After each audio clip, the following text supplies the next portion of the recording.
Now, ladies and gentlemen, I want to begin this particular video here by asking you a very, very important question.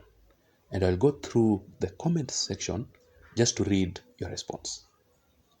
Do you really think that the Jubilee Party Secretary General by the name Jeremiah Kioni is really going to survive politically ahead of the 2027 general elections without the broad-based government, without the support of the former head of state, Uhuru Kenyatta, together with President William Ruto and Raila Amolo Odinga? And also, do you really think that Jeremiah Kioni is making the right political decision ahead of the 2027 general elections by joining the Wiper Party leader, Kalonzo Musyoka, and the former Deputy President, Rigathi Gachagua, together with Ferdinand Waititu, opposed to the former head of state, Uhuru Kenyatta? Because in my opinion, when you remove the support of Uhuru Kenyatta, William Ruto, and Raila Odinga from Jeremiah Kioni, that will be the end of Jeremiah Kioni's political career ahead of the 2027 elections. Jeremiah Kioni's political career is completely dead. I personally believe that Jeremiah Kioni cannot survive politically without the support of Uhuru Kenyatta and the Jubilee Party. So in my opinion, Jeremiah Kioni joining Kalonzo Musyoka and Ferdinand Waititu and Eugene Wamalwa opposed to Uhuru Kenyatta, that was a wrong decision that was made by Jeremiah Kioni. But I was asking you that particular question because the gloves are officially off and things are really falling apart in Uhuru Kenyatta's political party. Currently, as we speak, ladies and gentlemen, there is a very, very big political crisis in the Jubilee Party following the bitter disagreement, the bitter fallout between the former head of state, Uhuru Kenyatta, and the Jubilee Party Secretary General, Jeremiah Kioni.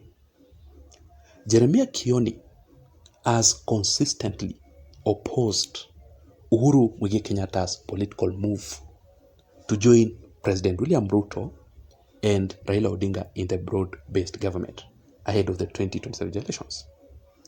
And that is the real reason as to why Jeremiah Kioni was left out of Uhuru Kenyatta's list of the cabinet nominees to William Ruto. There's no way Uhuru can nominate someone like Jeremiah Kioni to be appointed by William Ruto in the cabinet, while Jeremiah Kioni has consistently attacked William Ruto and Raila Odinga. That is not possible. That is why Jeremiah Kioni was not rewarded by Uhuru Kenyatta despite being too loyal to Uhuru Kenyatta. But Jeremiah Kioni's message here to Uhuru is loud and clear. Jeremiah Kioni is telling Uhuru Kenyatta, I will play for that video, that he is not boarding. Jeremiah Kioni has totally refused to work with President William Ruto in the broad-based government, together with Raila Odinga. Because according to him, he has already made a choice. He has already made a decision, whether good or bad. But he has joined Kalonzo Musyoka and Rigathi Gachagua together with Ferdinand Waititu alliance. According to Uhuru Kenyatta, on the other side, Uhuru was very much ready. Uhuru Kenyatta was willing to support and to endorse Kalonzo Musyoka in the 2027 elections. But Uhuru Kenyatta's biggest problem here is the former DP, Rigathi Gachagua. Rigathi Gachagua made it very clear recently that no matter what, he is going to work with the Wiper Party leader, Kalonzo Musyoka. He is going to endorse Kalonzo Musyoka. Kalonzo Musyoka and Eugene Wamalwa are great leaders of this country, and definitely we can work together. absolutely. And of course, myself and the people of the mountain were very happy with the stand Kalonzo Musyoka took during the impeachment to stand with me. And our people are normally very grateful people. They remember good deeds. And we have listened to what Kalonzo is saying. And we like what he is saying. So there is no way Uhuru Kenyatta can be in the same political alliance with the former DP, Rigathi Gachagua. That is Uhuru Kenyatta's real problem, real challenge. And that is the reason as to why Uhuru Kenyatta decided to join and to support William Ruto and Raila Odinga in the broad-based government. After that political decision made by Uhuru Kenyatta, I want to play for you this video here of the Jubilee Party Secretary General. Jeremiah Kioni is strongly opposing Uhuru Kenyatta's move. Jeremiah Kioni is also criticizing the leaders, close allies of Uhuru Kenyatta, who were recently nominated to President William Ruto's cabinet, telling them not to follow Uhuru Kenyatta to support William Ruto in the broad-based government. That is a risky decision made by Jeremiah Kioni. But of course, before I play for you that particular video, just a very quick reminder that if you are joining me for the first time, if you are listening to me and you haven't subscribed, I want you to take only 1 second or two and hit the subscribe button down below, so that next time when I produce another video like this one, then YouTube will automatically send you the notifications. Thank you so much for your support. So to those who are joining me for the first time, to the returning subscribers, I really want to appreciate you so much. I don't take the support for granted. Now let us proceed. I want to be very brief in this video, so just follow it to the end. Now allow me to take you back a little bit. When Uhuru Kenyatta met with William Ruto in Gatundu, in a political meeting that made Uhuru Kenyatta to join William Ruto in the broad-based government, Jeremiah Kioni was asked about his opinion concerning that particular meeting. Because we have seen sometimes Jeremiah Kioni speaking on behalf of the former head of state, Uhuru Kenyatta. And remember that Jeremiah Kioni is also the Jubilee Party Secretary General. Because no one knew exactly what the meeting between Ruto and Uhuru Kenyatta, what they discussed. Many people thought that Jeremiah Kioni has the idea of that meeting. He was well aware of that meeting. But Jeremiah Kioni totally refused, totally opposed the possibility of any political coalition between Uhuru Kenyatta and President William Ruto. He said that there is no way the Jubilee Party can join the broad-based government to support William Ruto in the 2027 elections. I want you to listen to this particular video here by Jeremiah Kioni. Then we proceed. Just listen to how he is opposing any possibility of the Jubilee Party supporting William Ruto in 2027. So we are not talking to you to come into government. We are talking to you because it is necessary for all of us as Kenyans to talk to one another for the benefit of all Kenyans. When you come and visit me, then it is actually me who tell the neighbors who had visited and what was the neighbor looking for.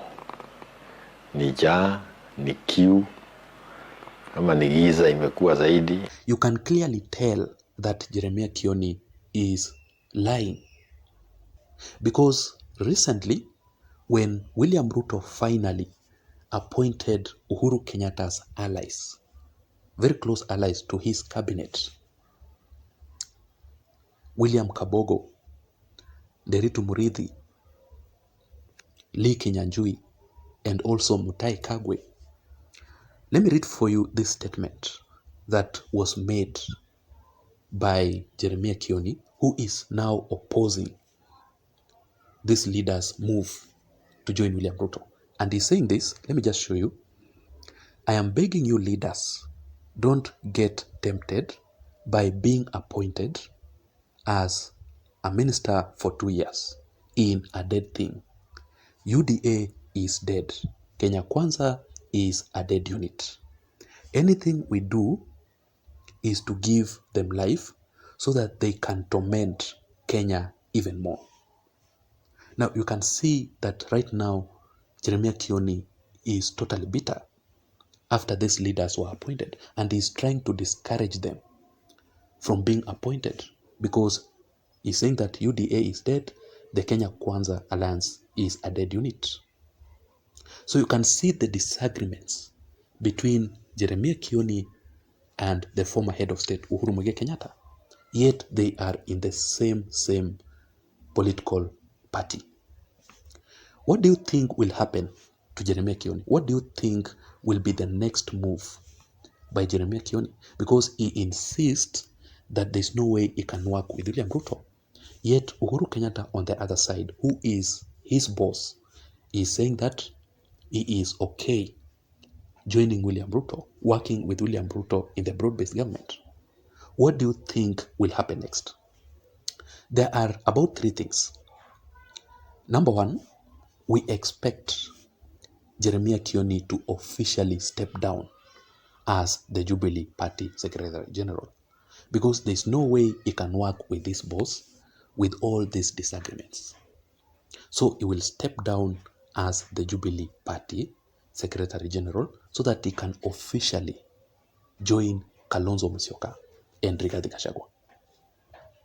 That is the honest opinion, the honest thing that Jeremiah Kioni can do next. And secondly, we expect in a few coming days, Jeremiah Kioni will resign from the Jubilee Party. He is officially going to decamp from the Jubilee Party, right? Or to be expelled by Uhuru Kenyatta because of the bitter fallout. That is the next thing that is going to happen. But ladies and gentlemen, I really want to know your thoughts. Because in my opinion, Uhuru Kenyatta joining William Ruto in the broad-based government was the best decision ever. If you have learned how Uhuru Kenyatta operates, this time round, Uhuru Kenyatta is playing his politics ahead of the 2027 elections very carefully, very keenly. This time round, Uhuru Kenyatta is not going to make even a single political mistake because he wants to be in government. Anybody associating themselves with Kalonzo Musyoka and Rigathi Gachagua, they are officially in the opposition side because the broad-based government is going to form the government of the 2027 elections. So prepare yourselves for a grand political formation, a grand political coalition between Uhuru Kenyatta, Raila Odinga, and William Ruto. Any other person who is opposing these leaders, their unity, that person is automatically going to end in the opposition side with Rigathi Gachagua and Kalonzo Musyoka. But I don't know what you think. I want to know your thoughts. I want to know your opinion about this thing. What can you say about Jeremiah Kioni's move? Please don't forget to subscribe to this channel for more political updates. Remember, my name is Jason. Bye-bye and have a good night. Thank you.